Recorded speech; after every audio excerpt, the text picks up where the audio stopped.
Hello Red Case listeners, welcome back to our channel where we uncover true crime stories that shock the world. Today's story is not just disturbing. It's devastating. It is a case that shook the United States to its core.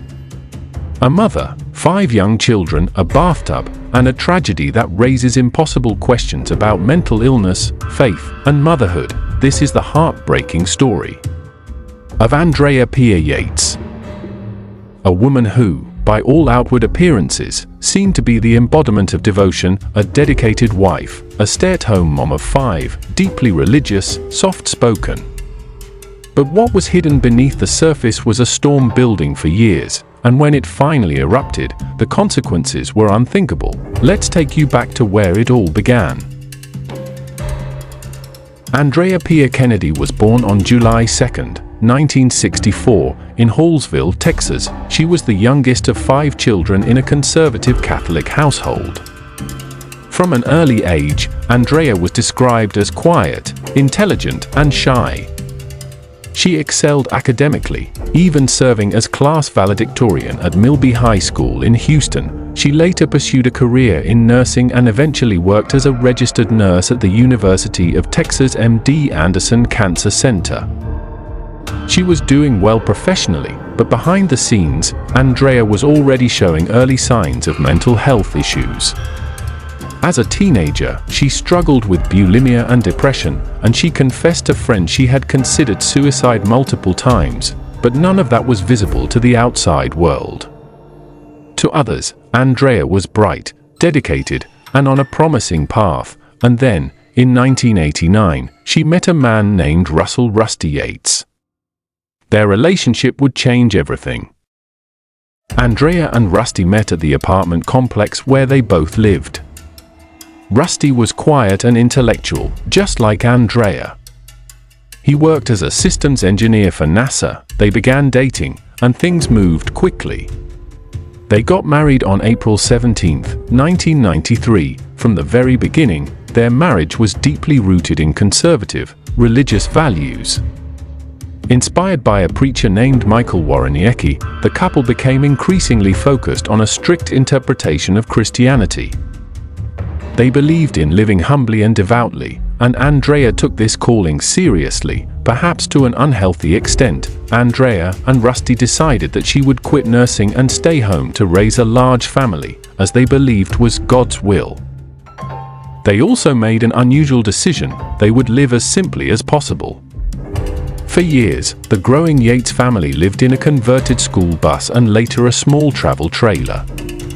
The tight living conditions, lack of privacy, and isolation began to wear on Andrea, but she didn't complain. At least, not out loud. Between 1994 and 2000, Andrea gave birth to 5 children in rapid succession: Noah, John, Paul, Luke, and finally, Mary, their only daughter. With each birth, Andrea's world grew smaller. She was entirely devoted to the children, homeschooling them, caring for them around the clock, but her mental health was deteriorating. After the birth of her 4th child, Luke, in 1999, Andrea experienced her first documented psychotic episode. She became catatonic, stopped speaking, and attempted suicide twice, once by overdosing on pills, and another time by holding a knife to her neck. She was hospitalized and diagnosed with severe postpartum depression and postpartum psychosis. Doctors prescribed antipsychotic medication and antidepressants. She began to show improvement. Temporarily, but every time she stabilized, Rusty would push to have her taken off the medication. The couple, and their religious beliefs, were skeptical of psychiatric intervention, and then, just as Andrea was beginning to regain her mental footing, she became pregnant again. Mary was born in November 2000. Andrea's doctors had warned against having more children. They believed her mental state was too fragile, and another pregnancy would trigger a relapse, and they were right. Shortly after Mary's birth, Andrea spiraled. She stopped caring for herself. She stopped eating. She was once again hospitalized. This time, she was even placed under suicide watch. But once again, she was released back home. Too early. In March 2001, Andrea's father passed away. This event, according to many experts later, was the final break in her fragile mental state. Andrea unraveled completely. She became obsessed with religious delusions. She believed that her children were not righteous enough to go to heaven. She believed she was a bad mother and had irreparably damaged them. She believed that killing them was the only way to save them.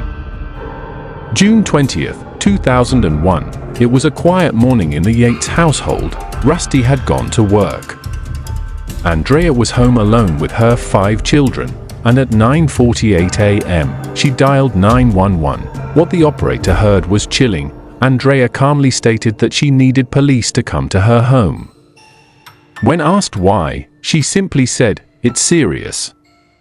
When officers arrived at the house, they found a scene of unimaginable horror. Andrea had drowned all 5 of her children in the bathtub, one by one. She started with the youngest, 6-month-old Mary, and then moved on to the boys, Luke, Paul, John, and finally, 7-year-old Noah, who reportedly ran when he realized what was happening. Andrea later confessed that Noah had struggled. She had to chase him, subdue him, and drown him last. She then laid all of the children's bodies on the bed, wrapped in blankets. When asked why she did it, Andrea answered calmly, "They were not righteous. They would go to hell. I had to save them." Andrea was arrested and charged with capital murder. Her trial began in February 2002. The prosecution argued that she knew what she was doing and should be held fully responsible.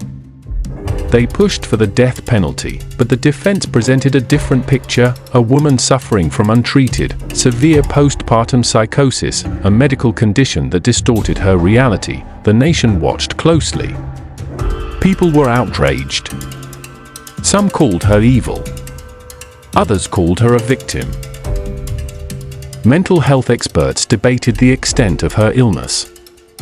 Religious groups argued over whether Andrea was a murderer or a mother overwhelmed and abandoned. In March 2002, Andrea Yates was convicted of capital murder and sentenced to life in prison, but the story didn't end there.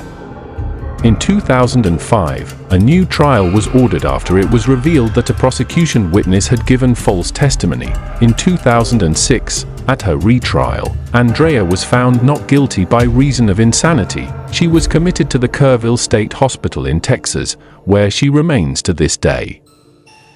Andrea Yates' case forces us to confront questions that have no easy answers. How could something like this happen? What went wrong? Was it the system that failed her? Was it religious extremism, a lack of proper mental health care, or a devastating combination of all three? We may never know. But what we can do is remember the lives of Noah, John, Paul, Luke, and Mary.